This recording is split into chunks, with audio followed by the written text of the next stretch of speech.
Hello everyone, my name is Vikram Meena. I am currently pursuing my BTech in IIT Bhilai. I am a final year student of Electrical Engineering Department.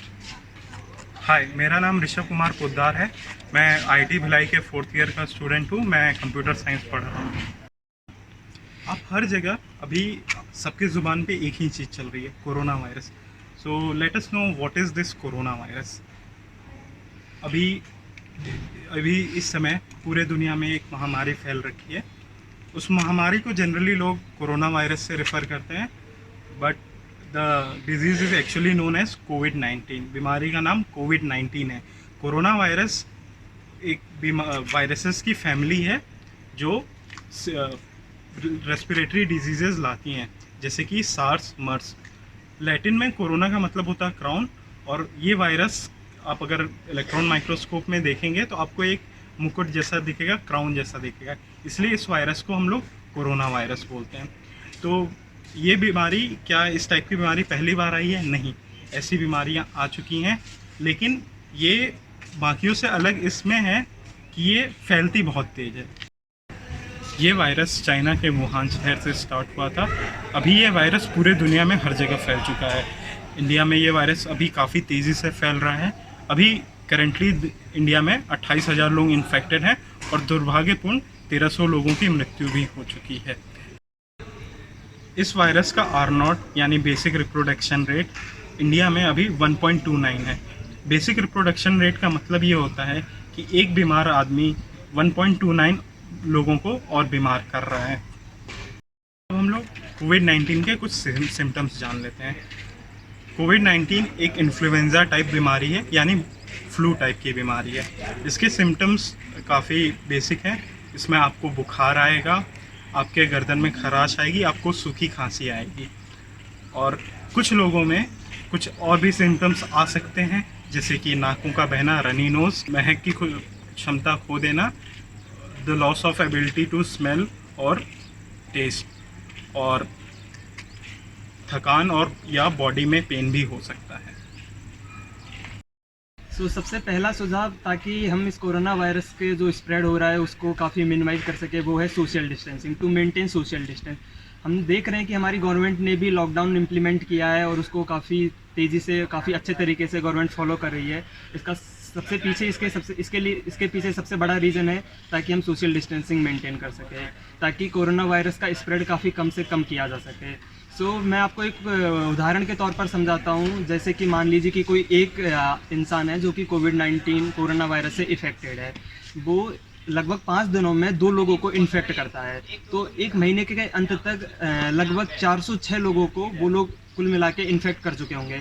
But मान लीजिए कि वह इंसान अपना interaction और लोगों से कम कर देता है, और मान लीजिए कि वह पहला इंसान केवल एक इंसान को अफेक्ट कर रहा है लगभग 5 दिनों में, तो महीने के अंत तक केवल 15 ही लोग अफेक्ट हो पाएंगे। तो आप देख सकते हैं कि कितने लोग कम हो चुके हैं। कहाँ पे 406 थे, फिर कहाँ पे वो लोग सीधे 15 लोग हो गए हैं। We have to maintain the social distance.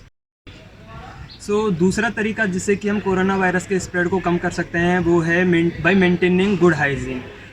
Corona virus की स्प्रेड को कम करने में गुड हाइजीन मेंटेन करने का सबसे one of the most important part है। क्योंकि ऐसा हो सकता है कि जो, मान लो कि कोई इंसान इन्फेक्टेड है, वो छींकता है या खांसता है, तो उससे कि जो वायरस वो किसी सरफेस पे जा सकता है। एंड ये जो कोरोना वायरस है वो किसी सरफेस पे डिपेंड करता है, सरफेस पे, बट ऑलमोस्ट 24 आवर्स तक लिव कर सकता है। तो अगर मान लो कि आप उस सरफेस को टच कर सकते हैं, आप उस सरफेस को टच कर रहे हैं, तो आप ऑब्वियसली वहाँ उस सरफेस से अपने वायरस को अपने हाथ में ले रहे हैं, और फिर अपने हाथों से अगर आप अपने मुंह या नाक को टच कर रहे हैं तो वो तुम्हारे रेस्पिरेटरी सिस्टम में जा सकता है और वहाँ से वो आपको इन्फेक्ट कर सकता है। तो maintaining good hygiene is the one of the most important point. Government ने बहुत सारे वीडियोस बना रखे हैं कि how to maintain good hygiene, how to sneeze, how to cough. तो प्लीज़ उनको देखें और गुड हाइजीन मेंटेन करें, ताकि हम कोरोना वायरस के स्प्रेड को कम से कम कर सकें। ये जानेंगे कि हम लोग एक अच्छा हाइजीन कैसे मेंटेन कर सकते हैं। तो एक अच्छे हाइजीन के लिए आप वक्त वक्त पे अपने हाथ धोएं। अगर आपके या फिर आप अल्कोहल बेस्ड हैंड रब का भी इस्तेमाल कर सकते हैं। और आपको अगर कभी भी खांसी आए तो ध्यान रखें कि आप ऐसे ना खांसें। आप खांसने के लिए कोहनी का इस्तेमाल करें, क्योंकि अगर आप ऐसे खांसेंगे तो आपके हाथ पे कीटाणु आ सकते हैं, वायरस आ सकता है। फिर आप जहाँ जहाँ जिस सरफेसेस को छुएंगे वो सरफेस कॉन्टेमिनेटेड होते जाएंगे। तो इसलिए हमेशा जब खांसना हो तो ऐसे खांसें। और आप जब भी घर से बाहर जाते हैं या किसी और से मिलने जाते हैं तो हो सके तो N95 मास्क का प्रयोग करें। N95 इस बीमारी को रोकने के लिए काफ़ी बढ़िया काम करता है। अगर आपके पास N95 मास्क नहीं है तो कोई और मास्क यूज़ करें, और अगर कोई भी मास्क नहीं है तो रुमाल भी यूज़ कर सकते हैं। एक और पॉइंट आता है वैक्सीन का, कि कोरोना वायरस की वैक्सीन बनी है कि नहीं बनी, कितना काम हो चुका है, कब तक बन के आएगी, इन सब बातों पर भी एक बात कर लेते हैं। तो जनरली क्या होता है कि हमारी बॉडीज़ में एंटीबॉडीज़ होती है जो कि किसी भी वायरस से लड़ने में मदद करती है। पर होता क्या है कि हमारी बॉडी ब्रूट फोर्स मेथड का इस्तेमाल करती है। ब्रूट फोर्स मेथड में क्या होता है कि उदाहरण के लिए मान लीजिए कि आपके पास फ़ोन है जो कि लॉक्ड है, तो अगर आपको उसका पासवर्ड नहीं पता है, किसी और का फ़ोन है या फिर आपको उसका पासवर्ड नहीं पता है, तो आप क्या करेंगे कि जितने भी कॉम्बिनेशन है वो सब ट्राई करेंगे और कोई एक कॉम्बिनेशन होगा जिससे कि वो पासवर्ड खुलेगा।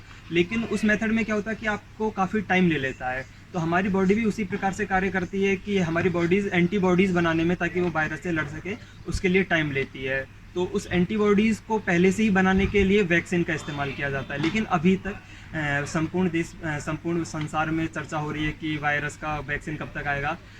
कुछ कंपनियां हैं, मॉडर्ना वगैरह, जो कि इस वायरस के लिए वैक्सीन ढूंढ रही है, लेकिन अभी तक वैक्सीन के ऊपर काम चल रहा है। अभी तक कोई भी वैक्सीन बन के तैयार नहीं हुई है। कंपनियां काम कर रही है, साइंटिस्ट पूरे संसार में काम कर रहे हैं ताकि जल्दी से जल्दी वैक्सीन लोगों तक उपलब्ध कराई जा सके। लेकिन कुछ प्रोसीजर्स होते हैं, कुछ टेस्टिंग्स होती है जो कि वैक्सीन बनाने के लिए की जानी चाहिए ताकि वो ह्यूमंस के यूज़ के लिए सेफ़ हो सके। तो उन सब टेस्टिंग्स में टाइम लगता है, कम से कम 6 से 8 महीने लग जाएंगे वैक्सीन को पब्लिक यूज़ के लिए लाने के लिए। तब तक के लिए सोशल डिस्टेंसिंग मेंटेन करें ताकि हम लोग सेफ़ रहें कोरोना वायरस से। आप सेफ़ रह सकते हैं। मेनली मान लीजिए कि आप यंग है तो आपका इम्यून सिस्टम काफ़ी ज़्यादा स्ट्रॉन्ग है, तो आप कोरोना वायरस से लड़ सकते हैं। मे बी आपकी बॉडी एंटीबॉडीज़ काफ़ी जल्दी तैयार कर ले। लेकिन ये भी ध्यान रहे कि आपके घर में काफ़ी बुज़ुर्ग लोग हैं जिनका इम्यून सिस्टम काफ़ी वीक है, तो वो लोग इतना इफेक्टिवली कोरोना वायरस से नहीं लड़ पाएंगे। तो उनको ध्यान में रखते हुए, उनकी हेल्थ को ध्यान में रखते हुए प्लीज़ सोशल डिस्टेंसिंग मेंटेन करें। ध्यान रहे, ज़रूरी नहीं है कि अगर कोई इंसान आपको बीमार दिख रहा है, कोरोना वायरस से इन्फेक्टेड है, तो ही उसी से वायरस फैलेगा। कुछ स्वस्थ दिखने वाले व्यक्तियों से भी आपको कोरोना वायरस हो सकता है, क्योंकि कोरोना वायरस अपना सिम्टम्स दिखाने में 5 से 14 दिन लगाता है। तो जब तक कि वो इंसान फुली सिम्टम्स दिखाएगा, तब तक अगर वो जितने भी इंसानों के कॉन्टैक्ट में आता है तो वो सब लोग भी कोरोना वायरस से इन्फेक्टेड हो जाएंगे।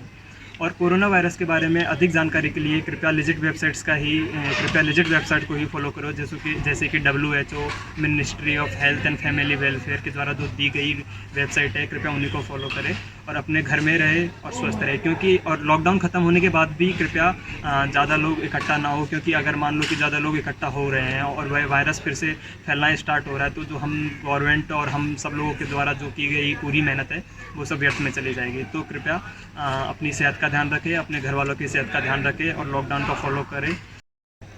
और अंत में सिर्फ एक ही चीज़ कहना चाहूँगा, please stay at home, stay safe, अपने परिवार का ध्यान रखें। और मेरी यही कामना है कि आप और आपका परिवार स्वस्थ रहे, सुरक्षित रहे।